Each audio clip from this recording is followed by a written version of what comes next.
జనసేన పార్టీలో ప్రకంపనలు సృష్టిస్తున్న అరవ శ్రీధర్ వ్యవహారం ఇప్పుడు కీలక మలుపు తిరిగింది.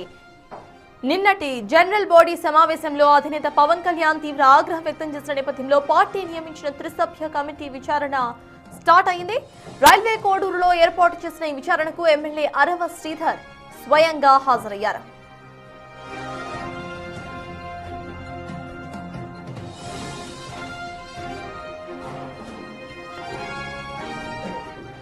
కమిటీ సభ్యులు శివశంకర్, రమాదేవి, వరుణ్ ఎమ్మెల్యేపై వచ్చిన ఆరోపణలకు సంబంధించిన ప్రాథమిక ఆధారాలు, బాధితురాలి స్టేట్మెంట్స్ ను క్రోడీకరిస్తూ ఆయనను ప్రశ్నిస్తున్నారు.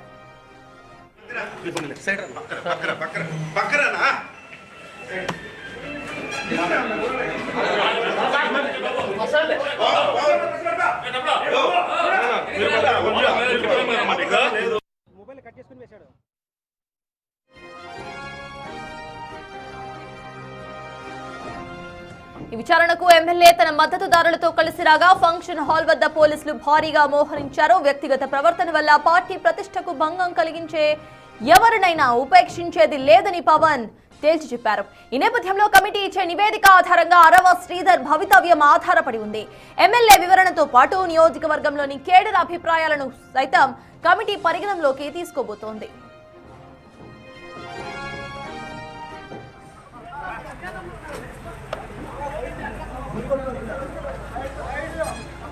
మోర్ డీటెయిల్స్ మా ప్రతినిధి శివని అడిగి తెలుసుకుందాం. శివ, చెప్పండి, అక్కడ అరవ శ్రీధర్ ఇప్పటికే విచారణకు హాజరైనట్టుగా తెలుస్తోంది. బయట సిచ్యువేషన్ ఎలా ఉంది? అప్డేట్స్ ఏంటి శివ? సర్దార్ రైల్వే కోడూరు ఎవరైతే ఎమ్మెల్యే ఉన్నారో ఆయన గత వారం రోజులుగా ఆయన వ్యవహారం రాష్ట్రంలో సంచలనం రేకెత్తిస్తున్నారు. ఆయన సంబంధించి కూడా అరవ శ్రీధర్పై ఒక రాయంపేట చెందినటువంటి రైల్వే కోడూరు చెందినటువంటి ఒక మహిళా ఉద్యోగి సంచలన ఆరోపణలు చేశారు. వాటి సంబంధించి కూడా మనం చూస్తున్నాం. అయితే ఈ అంశాలపై కూడా ఇప్పటికే జనసేన అధినేత పవన్ కళ్యాణ్ వాటిపై విచారణ కమిటీ ఆదేశించారు. సో ఆ విచారణలో కూడా వాటి సంబంధించి కూడా త్రీమెన్ కమిటీ ద్వారా విచారించాలంటూ కూడా ఇచ్చారు. ఆ త్రీమెన్ కమిటీ కాసేపటి క్రితమే రైల్వే కోర్టు సంబంధించి చేరుకుంది. అయితే ఈ త్రీమెన్ కమిటీ విచారణ కూడా ఆయన చేరుకున్నారు. ఎవరైతే ఉన్నారో ఆరోపణలు ఎదుర్కొన్నటువంటి అరవ శ్రీధర్ కమిటీ ముందు హాజరయ్యారు. అయితే ఈ కమిటీ ముందు అరవ శ్రీధర్ ఏం చెప్పబోతున్నారు అంటే ఉత్కంఠ రేపుతోంది. ఎందుకంటే గత వారం రోజులుగా బాధిత మహిళ మొదటి నుంచి కూడా ఎమ్మెల్యే అరవ శ్రీధర్ టార్గెట్గా ఆరోపణలు చేస్తుంది. వాటి సంబంధించి కూడా వీడియో చాట్లు కావచ్చు, సెల్ఫీ వీడియోలు కావచ్చు, వారిద్దరి మధ్య సంభాషణ అన్నింటినీ కూడా ఆమె సోషల్ మీడియాలో పోస్ట్ చేస్తారు. వాటి సంబంధించి కూడా గత వారం రోజులుగా జనసేనలో ఆసక్తిగా మారింది, ఉత్కంఠ రేపుతుంది. అయితే నిన్న జరిగినటువంటి జనరల్ బాడీ సమావేశంలో కూడా జనసేన అధినేత పవన్ కళ్యాణ్ సైతం వీటిపై చాలా సీరియస్గా స్పందించారు. ఇలాంటి అంశాలపై ఎవరిని ఉపేక్షించే ప్రసక్తే లేదు, వీటిపై చర్యలు తీసుకోవాలి. ఇప్పటికే త్రీమెన్ కమిటీని ఆదేశించాం. సో త్రీమెన్ కమిటీ రేపు రైల్వే కోర్టు చెందిన స్థానికంగా క్షేత్రస్థాయిలో పర్యటించి వాటికి విచారణ చేపడుతుంది. సో ఈ విచారణ సంబంధించి కూడా ఎవరైతే ఉన్నారో స్థానిక జనసేన నేతలు కావచ్చు, జనసేన పార్టీ కార్యకర్తలు కావచ్చు, వారందరూ కూడా ఎవరైతే ప్రధానంగా ఉన్నటువంటి కూడా 30 మందితో కూడా ఒక సభ్యులంతా హాజరయ్యారు జనసేన త్రీమెన్ కమిటీ ఉంది. వీటితో పాటు కాసేపటి క్రితమే అరవ శ్రీధర్ కూడా విచారణకు హాజరయ్యారు. అయితే అరవ శ్రీధర్ ఈ విచారణ కమిటీ ముందు ఏం చెప్పబోతున్నది కూడా కాస్త ఉత్కంఠ రేపుతుంది. ఎందుకంటే ఇటీవల కాలంలో ఇది ఒక జనసేన పార్టీలో ఒక సంచలనంగా మారింది. ఒక సదరు మహిళ ఎవరైతే ఉన్నారో ఆమె ఒక సంచలన విషయాలను వెల్లడిస్తూ వచ్చారు. అరవ శ్రీధర్ సంబంధించి కూడా తనతో ఉన్నటువంటి ఆధారాలన్నిటి కూడా ఆమె చూపిస్తూ వచ్చారు. సో వాటికి ఇప్పటి వరకు జనసేన పార్టీ నుంచి వారు ఖండిస్తూ వస్తున్నారు. అయితే వీటన్నింటికి తోడు ఇప్పుడు అరవ శ్రీధర్ కమిటీ ముందు ఏం చెప్పబోతున్నారు, అరవ శ్రీధర్ దగ్గర ఉన్న ఆధారాలు ఏంటి, సదరు మహిళలు చూపిస్తున్నటువంటి ఆధారాలతో వీటికి సంబంధించి ఉన్న సంబంధాలు ఏంటి, వీటన్నిటి కూడా త్రీమెన్ కమిటీ వీటన్నిటి కూడా పరిశీలిస్తుంది. అయితే తన దగ్గర ఉన్నటువంటి సాంకేతిక ఆధారాల ఆధారంగా వీటన్నిటి కూడా వీడియో క్లిప్పింగ్స్ కావచ్చు, వాటికి వీడియో చాటింగ్ కావచ్చు, వాటికి స్పష్టంగా కనిపిస్తుంది. వీటితో పాటు అసెంబ్లీలో కూడా సదరు మహిళతో వీడియో చాటింగ్ చేస్తూ అరవ శ్రీధర్ కనిపించారు. సో అది కూడా నిబంధనలకు విరుద్ధం. ఎవరికి కూడా అసెంబ్లీ నిబంధనలకు విరుద్ధంగా అసెంబ్లీలో ఒక మొబైల్ తీసుకొని తనతో చాటింగ్ చేయడం అవన్నీ కూడా కొంచెం వైరల్గా మారాయి. అయితే ఇవన్నీ కూడా Janasena party deep fake videos ఉంటూ కొట్టిపారేస్తున్నప్పటికీ కూడా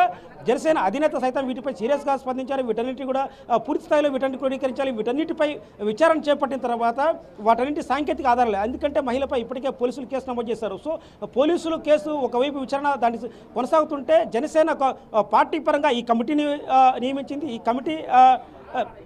కమిటీ పరంగా ఈ కమిటీలో ఎలాంటి చర్యలు తీసుకోబోతున్నారు, ఈ కమిటీలో కమిటీ ముందు అరవ శ్రీధర్ ఎలాంటి నివేదిక ఇవ్వబోతున్నారు, ఎలాంటి తన దగ్గర ఉన్నటువంటి అంశాలు చెప్పబోతున్నారు అనేది కూడా ఇప్పుడు కొంచెం ఆసక్తి రేపుతుంది. అయితే వీటికి సంబంధించి అరవ శ్రీధర్ చెబుతున్న అరవసీలు చూపిస్తున్నటువంటి అంశాలు వీటన్నిటి కూడా 3 మెన్ కమిటీ వాటన్నిటి క్రోడీకరించి చేస్తున్న మహిళ చేస్తున్న ఆరోపణలు ఇవన్నీ కూడా అధినేత జనసేన అధినేత పవన్ కళ్యాణ్కు వీటంటి నివేదిస్తున్నారు. అయితే జనసేన అధినేత పవన్ కళ్యాణ్ వీటంటి పరిశీలించిన తర్వాత ఎమ్మెల్యే అరవసీలపై ఎలాంటి చర్యలు తీసుకుంటారు, ఒకవేళ ఇవన్నీ డీప్ ఫేక్ వేస్తే వాటికి సంబంధించి కూడా కొట్టి పారేస్తారు, లేదంటే నిజంగా అరవసీలు తప్పు చేశాడా, తప్పు చేస్తే ఎలాంటి చర్యలు తీసుకునేది కూడా ఇప్పుడు ఉత్కంఠ రేపుతోంది. సత్తాజ్ ఇక శివ, తనకు సంబంధించి ఎవరైతే అరవ శ్రీధర్ పై కమెంట్స్ చేస్తున్నారో, ఆరోపణలు చేస్తున్నారో, ఆవిడ సైతం ఈ విచారణకు హాజరయ్యే అవకాశం ఉందనుకోవాలి. ఆవిడ కేవలం పోలీసుల ఎంక్వైరీకి మాత్రమే హాజరవుతా అంటూ కూడా చెప్పినట్టుగా తెలుస్తోంది. సో ఆవిడ స్టేట్మెంట్స్ తీసుకోకుండా డిసిప్లినరీ కమిటీ ఎటువంటి యాక్షన్ తీసుకుంటుంది అనుకోవాలి, ఎలా పారదర్శకంగా ఇటు విచారణ చేస్తుంది అనుకోవాలి?